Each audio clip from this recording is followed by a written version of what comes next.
Good morning. कैसे हैं आप सभी? आशा है सारे सकुशल होंगे। जैसा कि आप सभी जानते हैं, हम लोग इंडस वैली सिविलाइजेशन को सफलतापूर्वक खत्म कर चुके हैं। अब जो हमारा रुख है वो वैदिक सभ्यता, वैदिक सिविलाइजेशन को पढ़ना है। तो चलिए आज शुरू करते हैं हमारा वैदिक सिविलाइजेशन। ये वैदिक सिविलाइजेशन जो है ये 1500 बीसी से 600 बीसी तक का जो काल अवधि था, इसी में हमारे देश का सबसे पुरातन तो नहीं, क्योंकि सबसे पुरातन इंडस वैली सिविलाइजेशन है। उसके बाद वाला सभ्यता को हम लोग पढ़ते हैं। स्टार्ट करते हैं। सबसे पहला पॉइंट देखिए, 1500 बीसी में आर्यंस के द्वारा भारत में एक नया सभ्यता का शुरुआत किया गया। इसे वैदिक सिविलाइजेशन या वैदिक सभ्यता कहा जाता है। ये जो वैदिक सभ्यता था इसका 1500 में शुरुआत हुआ और ये आर्यंस के द्वारा हुआ। अब ये आर्यंस थे कौन? ये भारतीय ही थे शुरू से या कहीं और से आए थे? अब ये जानते हैं। तो आर्यंस ये आए कहाँ से थे? अलग अलग हिस्टोरियंस का अलग अलग मानना था। ये कोई बोलता था सेंट्रल एशिया से आया है, कोई अलग अलग जगह। तो जानते हैं कौन से हिस्टोरियंस कहाँ से बोलते थे आर्यंस का आने का। मैक्स म्यूलर जी का ऐसा मानना था कि आर्यंस जो है वो कहाँ से आए? सेंट्रल एशिया, केंद्र एशिया से आए हैं। वहीं बाल गंगाधर तिलक का मानना था कि वो आर्टिक पोल यानी कि उत्तरी ध्रुव से आए हैं। बाल दयानंद सरस्वती जो हैं इनका मानना था कि वो लोग तिब्बत से आए हैं।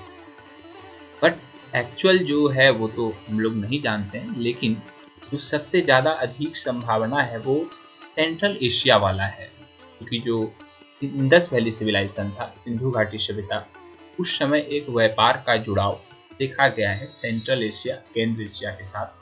इसीलिए मैक्स म्यूलर जी का जो मानना है कि आर्यन सेंट्रल एशिया से आए हैं वो अधिक मान्य है। इसके बाद हम लोग जानते हैं अगला पॉइंट, लिखिएगा। Aryan settled in the north and north western part of India and is called Aryavarta. कहता है जो आर्यंस आए थे वो शुरुआती हमारे भारत का उत्तर एवं उत्तर पश्चिमी जो हिस्सा है, यानी कि जहाँ पर हमारा पहले इंडस वैली सिविलाइजेशन हुआ करता था, सिंधु नदी, इंडस नदी के किनारे, इसी जगह पर इनका भी जो है निवास स्थान था। और इसी क्षेत्र को हम लोग क्या कहते हैं? भारत के उत्तर और उत्तर पश्चिमी क्षेत्र को हम लोग आर्यवर्त के नाम से जानते हैं। अगला पॉइंट देखते हैं। People of this civilisation was male dominated and totally dependent on agriculture and animal husbandry. इस पॉइंट से ये बताने का आशय है उस समय का जो सोसाइटी था वो कैसा था और उस समय का जो इकोनॉमी था वो किस पर डिपेंड करता था। तो सबसे पहला है कि वहाँ के जो है सोसाइटी कैसा था? पुरुष प्रधान था, यानी कि मेल डोमिनेटेड वाला था। और वो किस पर डिपेंड करते थे? तो कृषि और पशुपालन, यही उनका जो है इकोनॉमी का, यानी कि उनके जीविकोपार्जन का मुख्य साधन हुआ करता था। अगला पॉइंट है ये वैदिक सभ्यता के बारे में हम लोग को पता कहाँ से चलता है? तो हम लोग को इसको 4 चीज़ों से वैदिक सभ्यता के बारे में पता चलता है। इसमें से पहला है वेद। हमारा चारों वेद जो है इससे हम लोग को वैदिक सभ्यता के बारे में पता चलता है। ब्राह्मण टेक्स्ट ऑफ वेद, यानी कि वेदों के ब्राह्मण ग्रंथ, ये क्या हुआ करता था? तो वेद जो हुआ करता था ये ना थोड़ा डिफिकल्ट होता था इसको पढ़ना और समझना। तो जिस तरह हम लोग अभी कोई साइंस पढ़ते हैं, फिजिक्स पढ़ते हैं, तो उसका रेफरेंस किताब पढ़ते हैं ताकि उनको इजी टू वे में समझ में आ जाए। इसी तरह से वेद के उस समझने के लिए, आसानी से समझने के लिए ब्राह्मण ग्रंथ का जो है लिखावट किया गया था। इससे क्या होता था कि जो वेद को नहीं समझ सकते वो ब्राह्मण टेक्स्ट को पढ़कर, ब्राह्मण ग्रंथ को पढ़ के समझ सकते हैं वेदों को। तीसरा नंबर जो है आरण्यक। ये आरण्यक सुन के ही लगा हुआ कि फॉरेस्ट, जो कि आरण्य मतलब होता है जंगल या फॉरेस्ट। तो वो पुस्तक जो कि फॉरेस्ट में लिखा गया वही हमारा आरण्यक कहलाता है। उपनिषद क्या है? तो जो टीचर और उसका जो शिष्य हुआ करता था, गुरु और शिष्य जो समीप बैठकर जो वार्तालाप किया करते थे, पढ़ाई किया करते थे, शिक्षा प्रदान करते थे गुरु शिष्य को, यही जो परंपरा है यही हमारा उपनिषद कहलाता है। तो हम लोग इन चारों के बारे में एक एक करके पढ़ेंगे और यही आज का हमारा टॉपिक भी है। सबसे पहला ऋग्वेद, सामवेद, यजुर्वेद, हर वेद के बारे में पढ़ेंगे। फिर इन वेदों के ब्राह्मण ग्रंथ को जानेंगे, फिर आरण्यक और फिर उपनिषद। तो अब हम लोग वैदिक काल का वर्गीकरण करेंगे, क्लासिफिकेशन करेंगे, बांटेंगे, ताकि हम लोग इसको और भी अच्छे तरीका से समझ सकें। तो जो वैदिक काल है इसको हम लोग दो हिस्सों में बांटते हैं। सबसे पहला हिस्सा अर्ली वैदिक सिविलाइजेशन और दूसरे हिस्सा को पोस्ट वैदिक सिविलाइजेशन कहते हैं। जो पहला हमारा अर्ली वैदिक सिविलाइजेशन है, यही पूर्व वैदिक काल और ऋग वैदिक काल भी कहलाता है। इसका जो रचना काल है या इसका जो काल अवधि है वो 1500 ईसा पूर्व से 1000 ईसा पूर्व है। इस समय में केवल ऋग्वेद का ही रचना हुआ था, इसीलिए इस काल अवधि को हम लोग ऋग्वैदिक काल, ऋग्वैदिक पीरियड के नाम से भी जानते हैं। ये जो हमारा पोस्ट वैदिक सिविलाइजेशन है, उत्तर वैदिक काल, ये 1000 ईसा पूर्व से 600 ईसा पूर्व काल अवधि के बीच में था। इस काल में ऋग्वेद को छोड़कर जितने बाकी तीनों वेद बचे, यजुर्वेद, सामवेद और अथर्ववेद, इन तीनों ही वेद का रचना इसी पोस्ट वैदिक पीरियड, उत्तर वैदिक काल में हुआ था। इसके बाद हम लोग आगे देखते हैं वैदिक सिविलाइजेशन में जो है पूरा ये मिला के ये 4 वेद का गणना लिखना हुआ था, लेखन कार्य। तो वो सारे वेद हैं ऋग्वेद, यजुर्वेद, सामवेद और अथर्ववेद। अब इन चारों वेद को हम लोग विस्तृत पूर्वक एक एक करके पढ़ें। सबसे पहला है ऋग्वेद। ऋग्वेद का जो रचना काल है ये 1500 ईसा पूर्व से लेकर 1000 ईसा पूर्व के बीच में जो है ऋग्वेद को लिखा गया था। ऋग्वेद को सबसे दूसरा पॉइंट देखिएगा, ऋग्वेद को जो है सबसे पुरातनतम वेदों में एक माना जाता है कि सबसे पुराना अगर सबसे पूछे कौन सा वेद है वो ऋग्वेद ही है चारों वेदों में। थर्ड पॉइंट देखिएगा, इसमें 1028 हाइमन्स यानी कि सूक्तियाँ, श्लोक हैं और 10,462 मंत्र मौजूद हैं। ऋग्वेद जो है वो 10 मंडल में बांटा गया है अच्छी तरह से समझने के लिए। अब ये 10 मंडल क्या है? तो 10 मंडल जो है ऋग्वेद को ही का ही अलग अलग हिस्सा है। ऋग्वेद का जो 7वां मंडल है ये ऋषि वशिष्ठ के द्वारा लिखा गया है और ये ऋषि वशिष्ठ ही जो है राम जी के कुलगुरु हुआ करते थे। इससे एक बार और पता चलता है कि जो हमारा वैदिक काल है इसी काल में यानी कि 1500 से 600 ईसा पूर्व के बीच में ही हमारा जो रामायण और जो महाभारत है ये भी जो है इसी समकालीन चल रहा था, क्योंकि ऋषि वशिष्ठ है वहां पर। ठीक है, ऋग्वेद का 9वां मंडल जो है ये ऋषि अंगिरा के द्वारा लिखा गया है और इसमें सोमदेव का वर्णन है। ये एसएससी सिविल जूनियर 2018 का सवाल है कि सोमदेव का वर्णन इस ऋग्वेद के किस मंडल में किया गया है। तो याद रखिएगा सोमदेव का 9वां मंडल में। और ये सोमदेव हैं कौन? तो ये वनस्पति के देवता माने जाते थे। ठीक है, अगला पॉइंट देखते हैं ऋग्वेद का 10वां मंडल। ऋग्वेद का 10वां मंडल जो है ये ऋषि महासूक्तिया के द्वारा लिखा गया है और इसमें क्या है, कास्ट सिस्टम, जो वर्ण व्यवस्था हम लोग देखते हैं, ब्राह्मण, क्षत्रिय, वैश्य और शूद्र, ये जो है वर्ण व्यवस्था जो है इसका पहली बार जो गणना हुआ था ये ऋग्वैदिक काल में ऋग्वेद के 10वें मंडल में ऋषि महासूक्ति के द्वारा लिखा गया है। ऋग्वेद हैज 2 ब्राह्मण टेक्स्ट। ऋग्वेद के 2 ब्राह्मण ग्रंथ हैं। सबसे पहला है त्रय और दूसरा कौशितकी। इट मीन्स ऋग्वेद को समझने के लिए यही 2 जो है ब्राह्मण टेक्स्ट का इस्तेमाल किया जाता है। अगला पॉइंट देखिए, Rigveda was assembled by Krishna Dvaipayana Vedavyasa. जो कृष्ण द्वैपायन वेदव्यास जी थे, इन्हीं के द्वारा ऋग्वेद का संकलन किया गया है, कंपाइलेशन किया गया है। अब देखिए जो ऋग्वेद था ये अलग अलग समय पर अलग अलग ऋषि के द्वारा अलग अलग स्थान पर लिखा गया है। तो इस कारण क्या है कि ये किसी एक ऋषि के द्वारा नहीं लिखा गया है। ठीक है, इसीलिए क्या किया गया है, सारे ऋषियों का लिखा हुआ जो भी 10वां मंडल है, 10वां मंडल को एक साथ लाने वाले जो पुरुष हैं, जो ऋषि हैं, वो ऋषि कृष्ण द्वैपायन वेद व्यास जी हैं। ये ऋग्वेद के 10वां मंडल को एकत्र करके एक जगह कंपाइल करके एक ऋग्वेद जो किताब हम लोग को मिलता है वेद, ये जो है बनाए। It has mantra related to worship of various gods. ये ऋग्वेद में है क्या? तो ऋग्वेद में अलग अलग भगवान के पूजन हेतु मंत्र हैं। इसमें जो है ऋग्वेद में अगला पॉइंट देखिएगा, ये पहले भी पढ़ाए थे कि जो पूरा वैदिक सिविलाइजेशन था ये पुरुष प्रधान सिविलाइजेशन सभ्यता था। तो इसमें जो है देवताओं में भी पुरुष ही प्रधान थे, जिसमें से इंद्र देव का जो है लगभग 250 बार उल्लेख मिलता है ऋग्वेद में, वहीं अग्निदेव का 200 बार उल्लेख मिलता है। इससे यही पता चलता है कि उस समय पूरी तरह से पुरुष प्रधान जो है सोसाइटी समाज हुआ करता था। Saraswati is considered at sacred river. Saraswati को पवित्र नदी माना जाता था, लेकिन अगर बात करें महत्वपूर्ण नदी तो वो अभी भी जो इंडस है वो इंडस नदी ही हमारा महत्वपूर्ण नदी के रूप में आता था।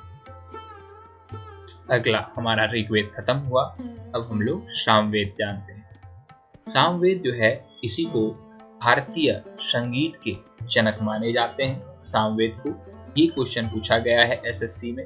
जब हम लोग एक क्वेश्चन प्रीवियस ईयर क्वेश्चन का जब हम लोग वीडियो डालेंगे तो उस पर ये सारा क्वेश्चन आपको देखने को मिलेगा। एक एक करके टॉपिक वाइज हमारा जो है क्वेश्चन प्रीवियस ईयर रहेगा। सबसे पहले इंडस वैली सिविलाइजेशन, फिर वैदिक सिविलाइजेशन, और आगे आने वाले जितने भी वीडियो रहेंगे सबों का उसमें प्रीवियस ईयर सेक्शनाइज करके, ऐसा नहीं कि हम लोग एक ही में उसको मिला देंगे, अलग अलग जो है वीडियो अलग अलग एक क्रमबद्ध रूप से क्रोनोलॉजिकल जो है ऑर्डर में रहेगा। तो अगला देखते हैं। It has first description of 7 musical notes. जो हमारा 7 संगीत के स्वर हैं वो पहली बार जो है सामवेद से ही देखने को मिलता है, जो कि हमारा क्या है, सा रे गा मा पा धा नी, है ना, ये 7 स्वर। अगला पॉइंट देखते हैं। It has those mantras of Rigveda which are not recite but sung. इसमें ऋग्वेद में, सामवेद में जो है उन मंत्रों का जो है लेखन है जिसका कि उच्चारण जो है नहीं किया जाता है बल्कि इसका गायन किया जाता है। ये सामवेद जो है ये भी ऋग्वेद का ही हिस्सा माना जाता है। ऋग्वेद अगर पापा हैं तो ये सब जो है बेटा के रूप में माना जाता है। अगला पॉइंट है। It has mantras related to the worship of Suryadev.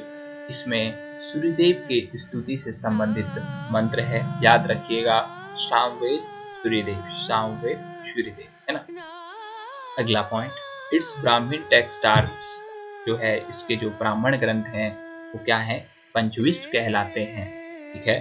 It has the person who recite the mantras, हाँ, जो ऋग्वेद सामवेद का जो मंत्र का उच्चारण करते हैं उसको हम लोग क्या कहते हैं, उनको हम लोग उद्गाता कहते हैं। अगला पॉइंट देखिएगा।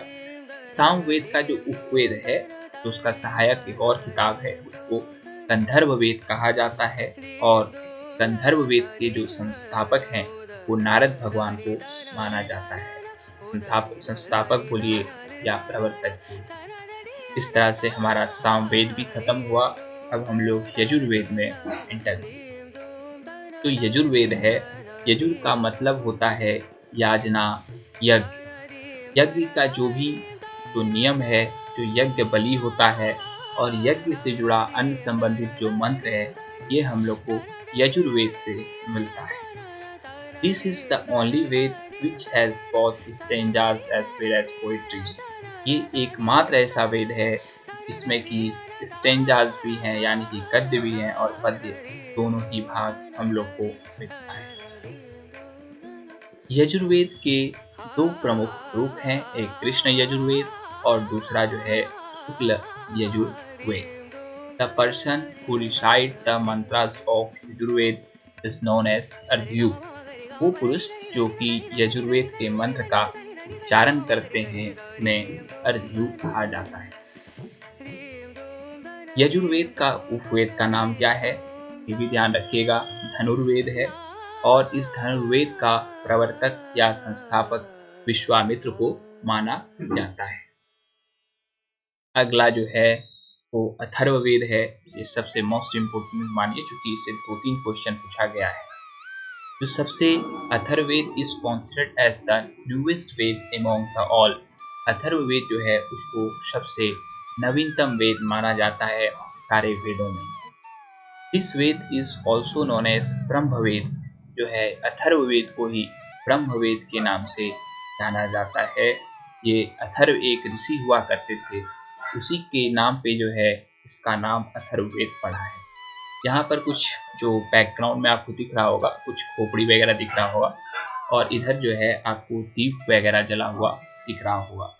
तो ये कुछ जादू टोना सा लग रहा है ना, तो जो जादू टोना वाला है आगे देखते हैं पॉइंट, वो इसी से मिलता है, अथर्ववेद से। अथर्ववेद में 20 अध्याय है, 731 सूक्तियाँ हैं और 6000 मंत्र इंक्लूडेड है, मौजूद हैं। तो ये 6000 मंत्र है तो है किसका? ये अथर्ववेद में जादू टोना यानी कि ब्लैक मैजिक जिसको कहते हैं, वशीकरण हिप्नोटिज्म जिसको कहते हैं, भूत प्रेत यानी कि इविल सोल जिसको कहते हैं, मेडिसिन यानी कि औषधि, इन सब से संबंधित मंत्र जो है अथर्ववेद में मिलता है। The person who recites the mantras of Atharvaveda, वो पुरुष जो कि अथर्ववेद के मंत्र का उच्चारण करते हैं, उनको ब्रह्मा या ब्रह्म कहते हैं।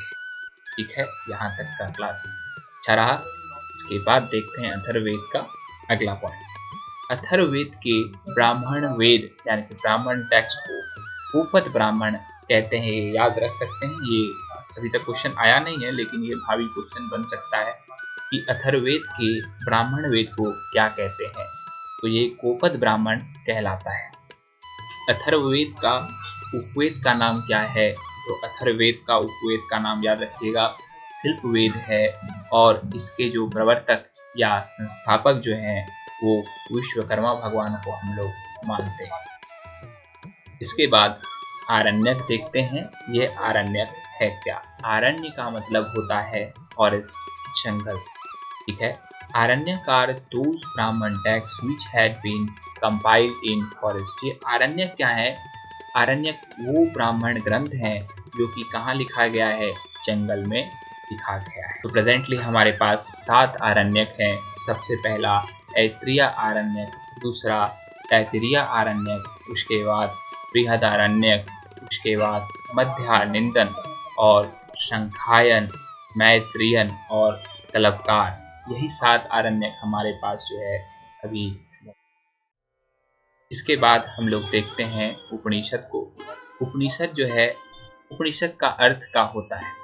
उपनिषद जो है उप और निषद, ये 2 शब्द से मिलकर बना हुआ है। ये संस्कृत शब्द है। उप का मतलब होता है नियर बाय, समीप, बगल में बैठे। आपको एक चित्र दिख रहा होगा जिसमें कि टीचर बिल्कुल ही बगल में बैठे हुए हैं और सारे शिष्य उनको घेर के बैठे हुए हैं। कुछ इसी तरह से गुरु और शिष्य का जो पढ़ाने का जो परंपरा था, इसी को जो है हमारे उपनिषद में लिखा गया है। इसी में जो बीच में सिखाया गया जो बात है, जो गुरु और शिष्य के बीच का जो वार्तालाप है, इसी को हम लोग उपनिषद में पढ़ते हैं। गुरु और शिष्य के बीच में हुआ जो भी ज्ञान बताया गया है वो हम लोग उपनिषद में पढ़ते हैं। क्योंकि उप का मतलब होता है समीप और निषद का मतलब होता है बैठकर, in position. The knowledge which was gathered by the disciples by sitting near the teacher in Vedic period is known as Upanishad. गुरु के समीप बैठकर ज्ञान प्राप्त करने का जो तरीका है वही हमारा उपनिषद कहलाता है। अभी हमारे पास मौजूदा 108 उपनिषद हैं, लेकिन जो 12 उपनिषद हैं वही जो है प्रमाणित है। ये उपनिषद वाला जो सिस्टम है उसी से बनाया गया है। बाकी वाला जो है तो वो उपनिषद ही, लेकिन वो कोई प्रमाणित उपनिषद नहीं है। उपनिषद के कुछ महत्वपूर्ण उपनिषद हैं जो कि एक बार करोड़पति में क्वेश्चन पूछा गया था और ये क्वेश्चन ध्यान देने लायक है कि सत्यमेव जयते किस उपनिषद से लिया गया है। आपको याद रखना है ये मुंडकोपनिषद से लिया गया है। एक अगला क्वेश्चन है, बृहदारण्यकोपनिषद से क्या लिया गया? तो अश्वमेघ यज्ञ के बारे में जो उल्लेख मिलता है कि बृहदारण्यकोपनिषद से मिलता है। ठीक है। तो तीसरा है कठोपनिषद। एक कठोपनिषद से जो आज हम लोग सत्यम शिवम सुंदरम ये जो वर्ड सुनते हैं, सत्यम शिवम सुंदरम, ये जो है कठोपनिषद से ही लिया गया है। इसके बाद हमारा सारा उपनिषद, सारे वेद खत्म हुए। अब हम लोग आगे बढ़ते हैं। 600 बीसी यानी कि 1500 से 600 बीसी का हम लोग चर्चा कर रहे थे। कुछ 600 बीसी है। 600 बीसी में हमारे भारत देश में 16 राज्य हुआ करते थे, जिसको हम लोग 16 महाजनपद के नाम से जानते हैं। अब ये 16 महाजनपद जो था, ये कहाँ से हम लोग को पता चला? तो याद रखिएगा, ये क्वेश्चन है एसएससी का। अगर आप लोग प्रीवियस ईयर बनाए होंगे तो शायद ये क्वेश्चन का भी होगा कि 16 महाजनपद के बारे में कहाँ से पता चलता है। तो याद रखिएगा, बौद्ध ग्रंथ अंगुत्तर निकाय और जैन ग्रंथ भगवती सूत्र से यह पता चलता है कि 600 ईसा पूर्व में हमारे भारत में 16 राज्य जो है हुआ करते थे, जिसको हम लोग 16 महाजनपद के नाम से जानते हैं। यही 16 महाजनपद से जो भारत में राजा या राजवंश यानी डायनेस्टी का जो शुरुआत हुआ, ये इन्हीं 16 महाजनपद से स्टार्ट हुआ है राजा का शुरुआत। यही 16 महाजनपद जो राजवंश हैं का शुरुआत किया हमारे देश भारत में। इसका जो है नाम आपको याद रखना है। हालांकि हम आपको 16 का 16 बताएंगे, लेकिन याद आपको 5 के करीब ही रखना है। सबसे पहला है हमारा अंग, जिसका कैपिटल चंपानगर है। दूसरा है काशी, इसका कैपिटल वाराणसी है। ये काशी आपको याद रखना है, ये महाजनपद में था। तीसरा है हमारा मगध। मगध का कैपिटल जो है ये राजगृह हुआ करता था। ठीक है, ये भी आपको याद रखना है।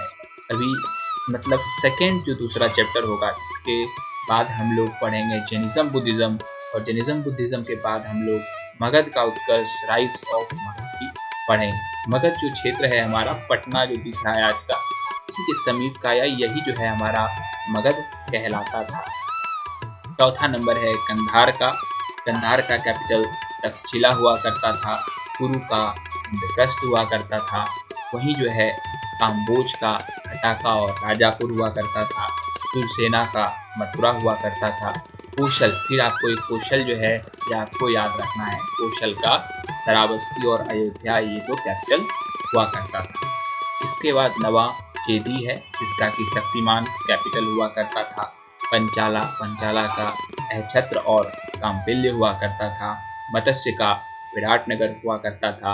वत्स का कौसंभी हुआ करता था। मल्ला का कुशीनगर और पावापुरी हुआ करता था। ये पूछता है पावापुरी कहाँ का है राजधानी हुआ करता था, तो मल्ला का। वज्जी का ये जो है विदेहा और मिथिला राजधानी हुआ करता था। अवंती फिर भी आई है, याद रखिएगा। अवंती का राजधानी उज्जैन और माहिष्मती हुआ करता था। ये 1 से 15 तक जो था, ये हमारा उत्तर भारत का हिस्सा है। और जो हमारा 16 जो है, 16वां जो दिख रहा है, इसमें पोतन और पोताली जिसका राजधानी है, ये हमारा दक्षिण भारत का एकमात्र महाजनपद हुआ करता है। धन्यवाद। अगर वीडियो अच्छा लगा, लाइक, शेयर और सब्सक्राइब करें। और जब सब्सक्राइब करते हैं तो एक जो है बेल आइकन जरूर दबा लिया कीजिए। इससे क्या होता है कि ऐसे सिर्फ सब्सक्राइब में आपको वीडियो हमारा जो भी डालेंगे तो नहीं जाएगा, लेकिन नोटिफिकेशन क्लिक करने से आपको वीडियो का नोटिफिकेशन जाएगा। धन्यवाद। सब्सक्राइब कीजिए और एक कमेंट थोड़ा छोड़ दिया कीजिए। बहुत ही आपका शुक्रिया, मेहरबानी। Bye bye.